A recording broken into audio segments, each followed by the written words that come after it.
If you could unwind the private equity guys and just have held the business and built it organically to where you're at right now, would you trade one for the other? You did a big transaction, and bigger than most people could comprehend when they think about building their business, getting to 10 million or getting to 20 million or getting to 50 million. And you were already well off, you're already wealthy, but now you're moved to the rich category.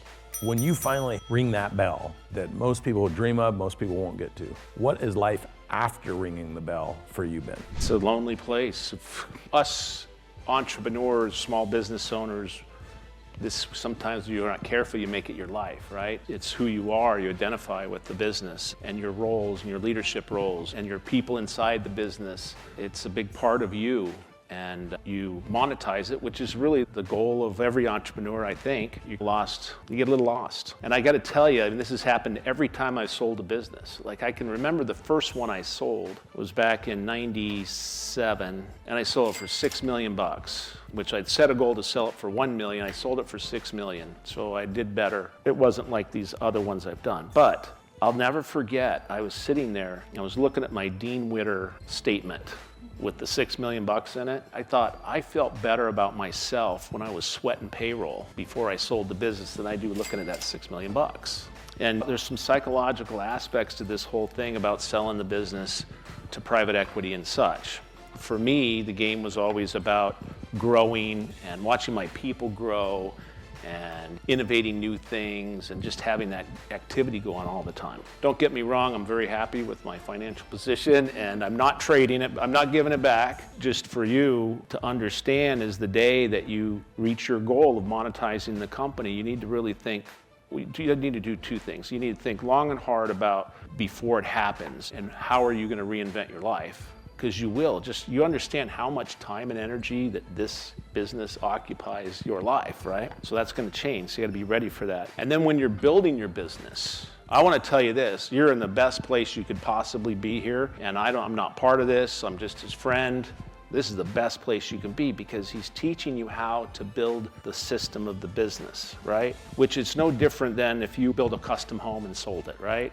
You got a piece of land, you got a blueprint, you got a plan, budget, schedule. You follow the plan, the budget, schedule, you put up, you sell it, you make your money, you move on. You're not as attached to it because you really just narrowed it down to the fundamental things you needed to do to build it, right? A plan, budget, schedule, you got it done. It's no different with the business. A plan, a budget, and a schedule, and you drive through that and build your process, and then you monetize the business, or you keep the business to keep laying the golden eggs every month. But when you're building a machine, you're building a system to make money. When you look back at the last few transactions with private equity and getting bigger and then having your big transaction, if you could unwind the private equity guys and just have held the business and built it organically to where you're at right now, would you trade one for the other? Oh yeah.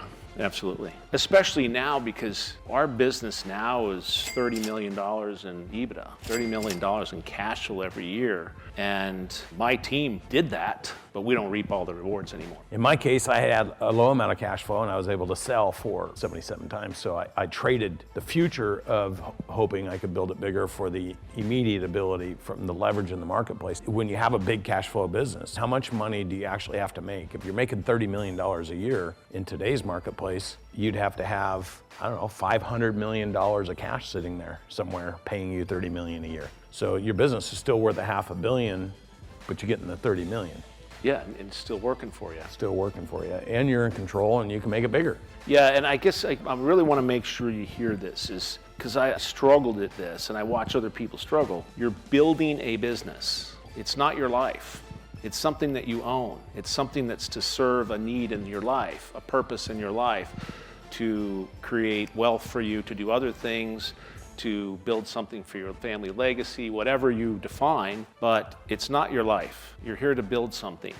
And it's pretty easy to get yourself wrapped up that it is your life because one, we don't know what we're doing when we show up to run the business. So every day is a new learning experience and we're just so involved in it. And the mission is I have to have a plan, a budget, schedule, put these processes in place and build this machine out. I got to document the processes. I got to hire the people. I got to get those people trained. I got to put the management team in place so they will do that for me every day. I got to get my brand established. All those chunks is what your job is. You think I'm right? 100%. I think, isn't it funny when you listen to two people that have had a successful exit and built multiple things. If you follow my story, I talk about after I sold the business, I was in a worse position than when I lost my first one. I just felt like what's next? Everything's gone now because I worked so hard to get there. And then all of a sudden, poof, it's not mine anymore, it's over. I've got the money, yes, but what am I supposed to do tomorrow morning when I wake up? That feeling of loss and connection to people. And then what he was saying about what your role and your responsibility, you guys have heard me say that the job of the business is to give the courageous founder that had the resilience of starting it and building it the quality of life the founder demands from the business. It's not the founder supposed to serve the business for life. And then the secondary purpose of the business is to give life to the people who are helping the founder support the building of the business. And then the third is to fulfill the promise and commitment that you've created in the marketplace that the business is supposed to do. But most people get so, as you guys know, tangled up that they are the business and the business is them. It's a mirror. So this group has really focused on learning these elements. But the reason I wanted to bring some of my really successful friends in front of you guys is to let you know that you chase something, you spend a lot of time chasing something and you actually get it. And this is the premise behind the 10X rule. Whatever you think you want, 10X it, because you're gonna get there and you're gonna be disappointed.